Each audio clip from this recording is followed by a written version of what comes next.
Hey leaders, what is the 5-letter word that can propel your organization the fastest and the most reliable way? You know what it is? Trust. Trust. That's what we're talking about on this week's episode of Happy Leader Podcast. So let's jump right into it. We're going to talk about trust and building trust in your organization and how to do that really fast, because if you are a leader of a high performing, high functioning, high operations team, organization, or group, then you need to get your outcomes and your outputs to match. And you need to do that as quickly as you can. If you're in business, you want to do that quickly because it affects your bottom line. And in families and friend groups, you want to do that as well because you want to establish the network of trust because of all the benefits that trust can bring. So let's get a definition. So I went to this study by Patrick Lencioni, I think, Lencioni, and he is the foundation of cohesive teams. He says that trust is the foundation of cohesive teams. He says that it's the confidence among members that their peers' intentions are good and safe. This week's discussion builds a little bit more on a previous discussion we had about building psychological networks and a psychological safety net in your organization. So if you want to hear more about that and why that matters, and especially to connect it to building trust really fast in your organization, then I encourage you to go check out that previous episode. So I really want to hear your thoughts about this topic of building trust and how this particular topic resonates with you. Building trust is a lot of risk. We're going to talk about that in this conversation today, but I do want to get you back to the study that I looked into. So there's something called a Lencioni, if I'm saying his name right, pyramid.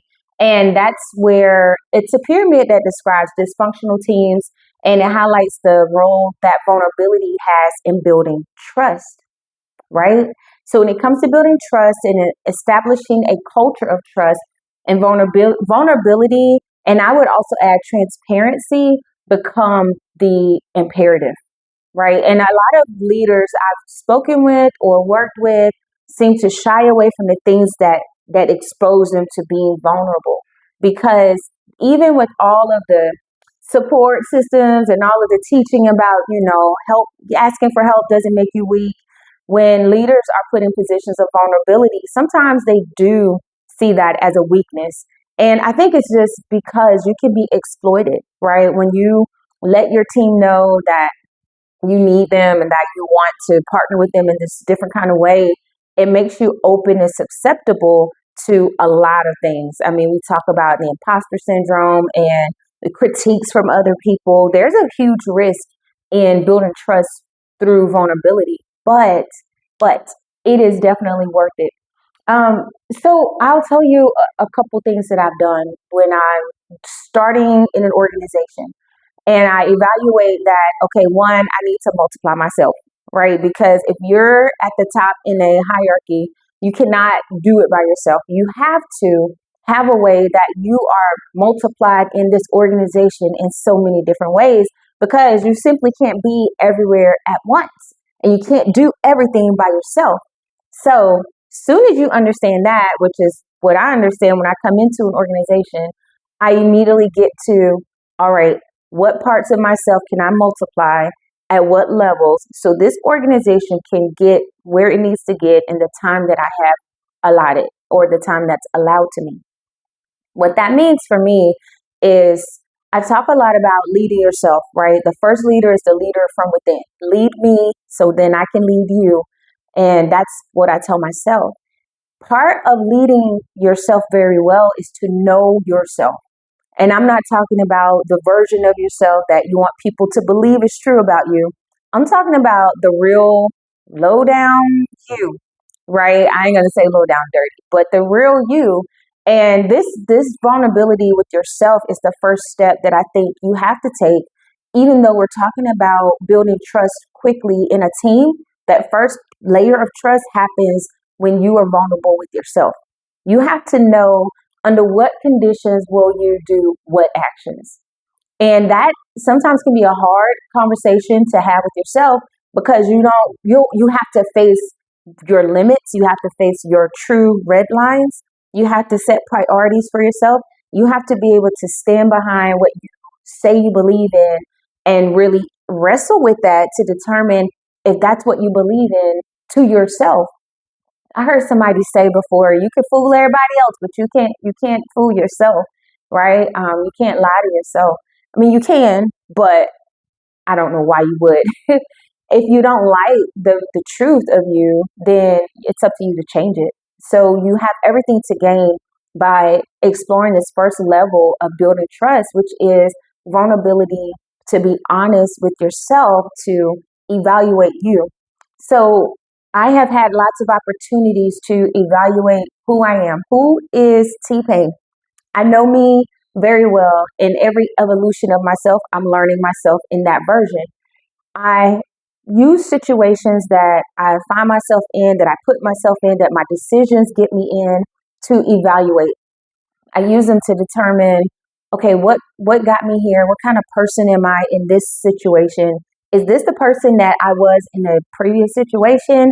I'm reflecting often. I'm looking at me so I can know what conditions will create what pressures on me to make what decisions. That vulnerability with myself has been helpful, because as I come into an organization, I readily know what my red lines are. And for those of you who haven't heard the term red lines, I adopted it from the military. And it's essentially the line on the flight line that you do not cross without getting like tackled or, otherwise removed. So it's the do not cross line. Under any circumstance, you do not cross this line, because to cross that line means jeopardizing your health, your safety. It's a danger zone. And so I had a boss who taught me to determine what my red lines are. And that was Britt McLam, who I talked about in a previous episode. And his teaching was that you have to, if you're leading an organization and you say a red line exists, then you got to be all in on that red line. Because in the context of building trust, if you teach your organization that you have a red line that you don't maintain, then you will erode the trust and confidence in the people that you're leading, if you ever had convinced them that there was a red line. You see this in organizations that say zero tolerance policy for whatever it is. We do not tolerate lying in this organization. Okay? So if you actually have zero tolerance for it, then what does that mean when it happens? Who gets to see that? Who implements the consequences of that? What kind of rehabilitation is there? Is there any rehabilitation, because it's a red line? So I started learning about myself. What are my true red lines? And I learned that red lines cannot be conditional. I had to really set what my limits are. And I also have to understand the conditions by which I would do whatever action it is. So I chuckle a little bit with people when they say, oh, I would never do whatever, fill in the blank. And I ask them, or do you just not know what conditions you would do that? Right? So we judge people, like we judge history, we judge a lot of things based off this context of my red line, my personal, what I would never do. But if you were in that same situation with that same circumstance, with those set of options, would you do something different than what your red line is? So establishing trust requires that I am vulnerable with myself and I know my red lines. I also know my green lines, right? I know the things that I'm all for, all in, all the time. Under like 90% of any circumstance, I'm going to go with this idea, this concept, this mindset. Those can be helpful too. And I'll tell you how both of them were helpful for me. So I enter into a new team and I immediately bring in in a hierarchy, the second layer of leadership is already established for the most part. You're not going out to establish this or to find people. Yes, you will have opportunities to hire maybe like your deputy or some advisors or some people on your executive suite.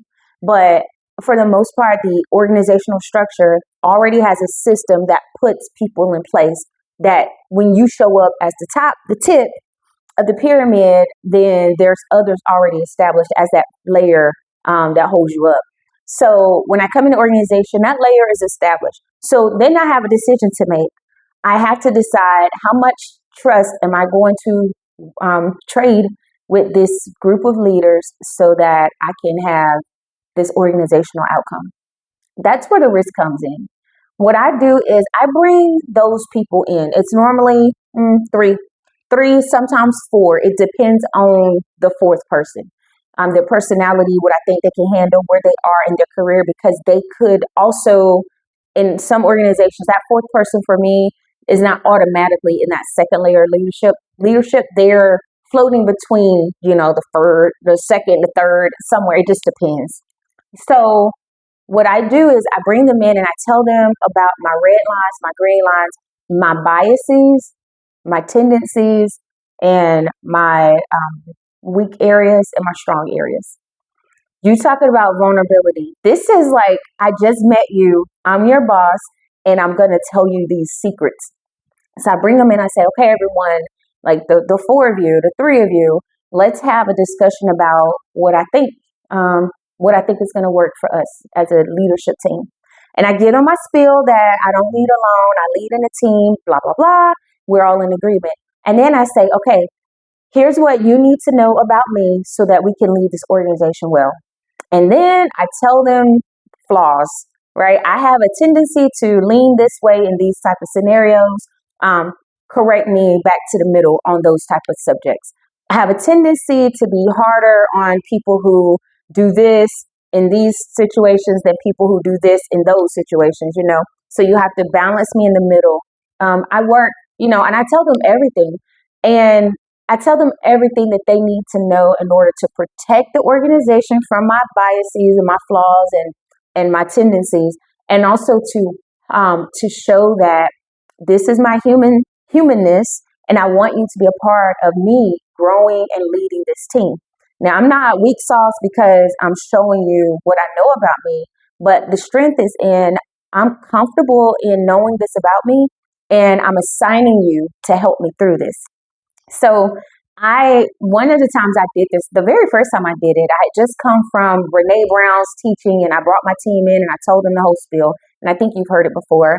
And I told them to protect the organization from my tendency to always be on go. My button is always on go.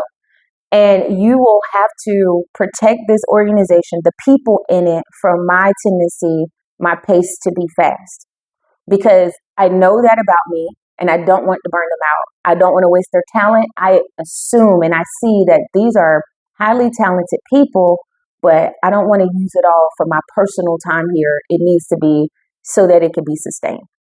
So the first time I did that, there was silence in my little circle of leaders. And and I said, what? Somebody say something. And the consensus was, we're just processing what just happened. Right? Like, what do you mean you have these tendencies and how do you know? And then I modeled that for them and I walked them through an exercise to learn the same things about themselves. And I challenged them to share it with our circle. Because the thing about secrets, right? I know they say secrets are no fun, but the thing about creating secrets in my leadership circle, it meant that we had an immediate trust because now you know something about me that other people don't know, and I'm trusting you with that information. And I say that. I say, I'm about to tell you things about me that if people in the organization knew this, it could interrupt or hinder how fast and how far we go. So I'm telling you in the circle of trust, until I see that you can't handle the trust that I'm giving you, then I'm giving you 100% of it. Whew, that is a risk. Oh my gosh. So only once did it not bode well for my organization. And it was with that like fourth person who could or could not be considered in this immediate leadership circle. And it was just the maturity of that person and their ability to handle my business, handle my secrets. I once had a really great boss who told me I was brand new. I said brand new. I was brand new to her organization. I looked forward to working for her. And when I met her, she said, you have to, I want you to be good about keeping your boss's confidences, keeping your boss's confidence. And I understood what she meant. And it was the vulnerability in leadership where sometimes you vent, sometimes you say the thing that you're thinking, and usually you don't. And somebody gets to see that, and they have to be able to know how to handle that without destroying what you're building. So, in the case that when I told you that I had one time where it didn't bode well for my organization, that was the case. I had given trust to this person, they couldn't handle it. And so I simply took my trust back. And how I did that, because some of you may run into this, if you're bold enough to try it, you might do it with the wrong person, right? Because that's how your organization is set up. So I brought that person in and I said, I no longer trust you with the amount of vulnerability that I've shown to you. So I'm going to set more boundaries. And here's the specific reasons why I've seen what I've seen in you that's causing me to throttle back on how much I've given you. So it's probably my fault for throwing so much at you at this level in your career, but I just want you to understand the totality of this all. And I say, I still love you. I'm still going to work hard for you. You're still on my team. If I don't think you can be on my team, I will get you out of my team. I still think you're valuable here. Just how we interact with each other and the information you're privy to will be different. It'll be less. And because I need to grow you in a way that's going to get you to a place where you can come back here.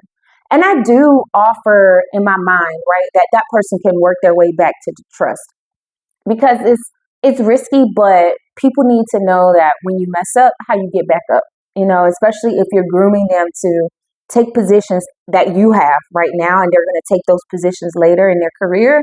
You kind of owe it to them to show them not just the consequence of the downfall, but like how do you get back up on the ladder, and what that really looks like, right? So huge emotional drain, that's a huge risk to take, but it's what I think you need if you want to build trust fast. Now, I'll tell you, those organizations that I've done that with, and I've done it with a small group too, not just when I was at the tip of the leadership, the top person. I've done it when I wasn't, and I was just in charge of my section, and I did it with like the three of us, right? And that, oh my gosh, now that was probably more beneficial than doing it at a higher level, because when I did it that time, it created a subculture that tied into the overall culture of our organization, which was caring, caring and grace. I had a leader I had lots of them, but this one, she led with a lot of grace. And she, in her organization, that allowed me to be vulnerable with the subgroup that I was responsible for, much smaller than my bosses. But it ended up where that group would tell me things that they don't usually tell people in the position I was in. And that yielded us an opportunity to help somebody with an addiction. So when I tell you that the risk is worth it to me, because in the end you could have those type of exchanges in the organization, because leadership is about real life things, right? It's not just about outcomes. It's about the people who are doing it and what's happening in their life. How are they getting there? What are we doing with you, for you? Are we just taking from you all your talent and skill? Or is there an even exchange, what's acceptable? So I'm thankful for being able to have that, vulnerability to take that risk, so that the reward was this person literally had a change in their life, and they became the person that they always knew they could be, but had an addiction in a way. And we were able to work through that all together, because instead of hiding it, which it could have been hidden, it could have continued to be hidden for the duration of my time there. And it wasn't. It was not a secret, because we had already broken the norm about secrets between us. And I let them know, hey, I'm going to tell you some secrets about me. And if you don't tell me any about you, that's fine. But I'm putting myself out there with you because I need your help. Woo. So, let me talk to you about what happens when there's a lack of trust in an organization or a team. There's a couple things. There's three things I want to bring up. So the first is an imbalance of responsibilities, right? So somebody will do more than their appropriate workload, and then there's some who will do less. And this can also lead to micromanaging, burnout, and psychological uncertainty and lower productivity because there's a misbalance or imbalance of trust. So if you don't trust the work that your peer is doing, you might go do it for them. You might never give it to them. There's a lot that goes with that. A second thing is, let me read this to you. Fear takes the place where confidence could be when you don't have enough trust in your organization because the team doesn't trust the leader.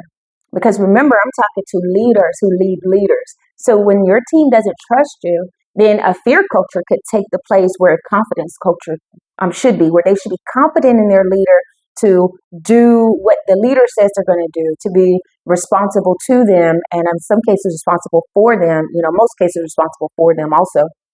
Um, and it causes leaders to do this phrase that I have grown to like HATE. Out of an abundance of caution, I'm going to make this decision. Oh, please don't have an abundance of caution. Like, figure out what the appropriate level of risk is and make that decision from that place. I had a boss who told us we were all going through a commander's course, and it was General Ray. And oh my gosh, he is an amazing leader. And so he said, if I could take you all by your collar, lean you over a cliff, and tell you to make all your decisions from right there, I would. I took that to heart, and that has become part of my leadership DNA. So I'm definitely not wanting to have a culture that's out of an abundance of caution culture, because that to me breeds fear. It just says I'm afraid to take appropriate level of risk, or I don't have the authorities to take the appropriate risk, so I'm just going to take an air of caution or something like that. But I think that all gets us back to trust. The other thing is drainage, like organizational drainage. People are drained and they'll eventually quit without leaving.